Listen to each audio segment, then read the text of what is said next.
this is Kendra Prevost, KP Real Estate Group, buyblackdfw.com and KP Today I want to make a short video about why do you need to hire a realtor. As an investor for the last 20 years in real estate, I did utilize realtors not to sell my properties, but to acquire the property. So I use them more on the buyer side. But more and more, I run into a lot of owners that don't really see the value of a realtor, especially since, with the internet and the accessibility of information, they really don't feel like they need a realtor. They have Zillow, they have Trulia. Why have a realtor? So I took the time to really go over the reasons why you need to have a realtor, or you should have a realtor. I used to think the same way. Before I became a realtor, I really didn't understand the information and the level of information that a realtor is accessible to that the public just is not.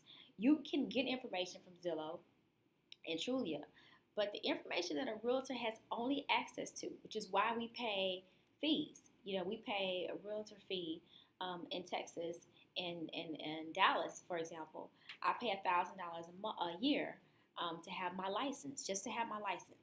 And that gives me accessibility to information that is not privy to anyone else.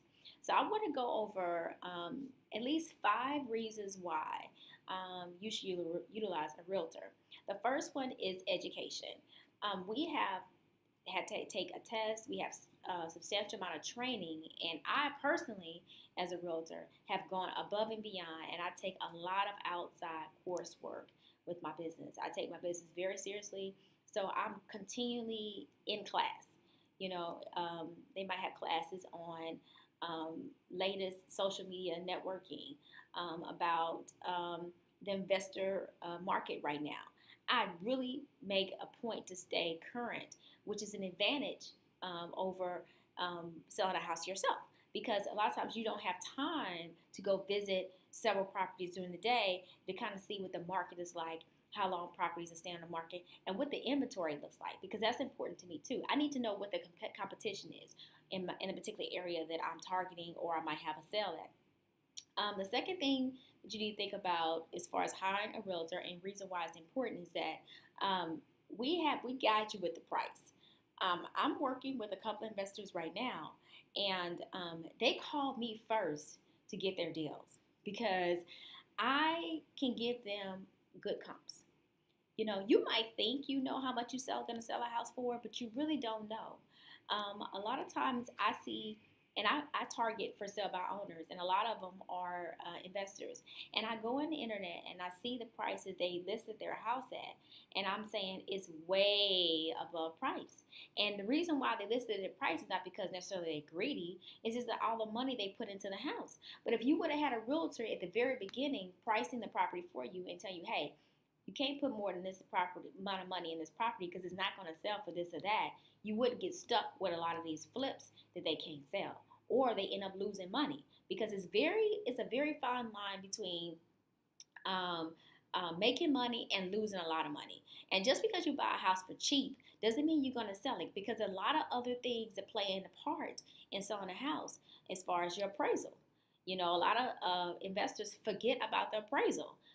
Just because you flip a house and you think it looks good, the appraiser is going to come in. They don't really care about that.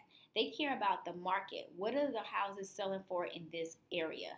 If they can't find a house that's comparable to yours and you can't justify your selling price, it's not going to appraise. And most people, when they sell a house, are getting financing. If you find a cash buyer, great. You don't have to worry about appraisal. But if you want to sell to 90% of the marketplace and they have to get a loan, the bank is going to make sure the house appraises before for this price. They're not going to loan on a house that's already negative equity. That was over with 2008. The third thing is that realtors are a professional networking group. So we talk to each other. We're professional with one another. We look at each other's listings. We see what's going on. We network. People want to network with us. Contractors call me all the time, want to do business with me because they hope that I can refer them out to other people. I network with title companies. I network with loan officers. People offer to take us to lunch, to dinner, to sponsor events for us because they know that we can bring them business. So when you have a group of people like realtors who have an access to a lot of different other professionals, it makes the selling of your home much easier than it would be selling it by yourself. So not only are you just getting a realtor, you're getting their whole networking staff because most realtors work with a team. I know I work with a select group of loan officers. I work with a select group of title companies. These are people who I know I've done business with and who I trust. And so rather than trying to get, on your own and get burned by somebody, these are people that I have done business with, that I built relationships with, that want to keep my business. So therefore, they take care of my customer or my client. The second thing, the next thing of the second thing is negotiation. A lot of people don't know, and I did not know this until I became a realtor, is that you can negotiate almost everything. New sales. When I first started looking for a home of my own about 15 years ago to buy, I think it was 20 years ago, I didn't never negotiate the price of a new home. I never negotiated the price. I just felt, oh, this is the price. Almost every home that I have sold as a realtor, we have negotiated that price and we have gotten money down. And it's because when an agent, a salesperson at a builder's office when that person walks in with the realtor, they know a realtor is looking for a deal.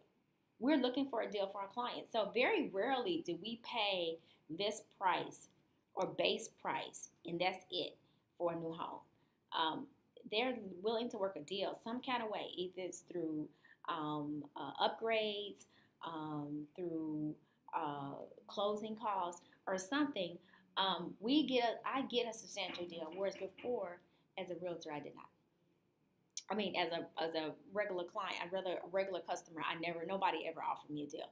But as a realtor, when I bring a client into an office, I get deals. Last thing, paperwork. We are familiar with the paperwork. Probably since I've been a realtor, I maybe closed like 25 transactions. And so therefore, I'm going to have experience in seeing different types of paperwork. Somebody's there. Okay, so anyway, so we have experience with contracts. So you might not even know what addendum is needed, and you don't really have access to it. TREC does give you access to some data, some contracts, but a realtor, we are called realtors, and we have access to a different database of contracts, addendums, different clauses that can protect our clients that most people don't even know exist. In that case, we can provide you professional paperwork. So when you present information to your seller, if I'm working on the buyer side, you are at an advantage if you have a realtor because you're presenting paperwork from someone who knows what the paperwork says. Most people, when they get the contract, they just sign it. They don't really know what it says. We had to take a test, and most of our exam is based on that paperwork. So we are very familiar with the contract, all the parts of the contract, and what we are asking. And most of the time, we are there to negotiate for the most of the majority on the side of the client. We don't have any obligation to the other party as far as when we do a contract. We enter a contract, everything is pretty much for our client, for their side. We're not really trying to help the opposite side. So that's why it's important to read the paperwork. And the realtor, when they receive the paperwork, we are looking for those parts of the contract that will be detrimental to our client. Okay. The last thing is that we answer questions. You might have a question, but who is on your side? Especially if you're doing a new home build and the salesperson is pretty much working for the builder. So who is working for you? We're there to answer questions for our client and service their needs. And what people don't realize is that the builder sets aside 3% of every home they get ready to sell for a realtor. So basically, they're giving money to the client to go get a realtor.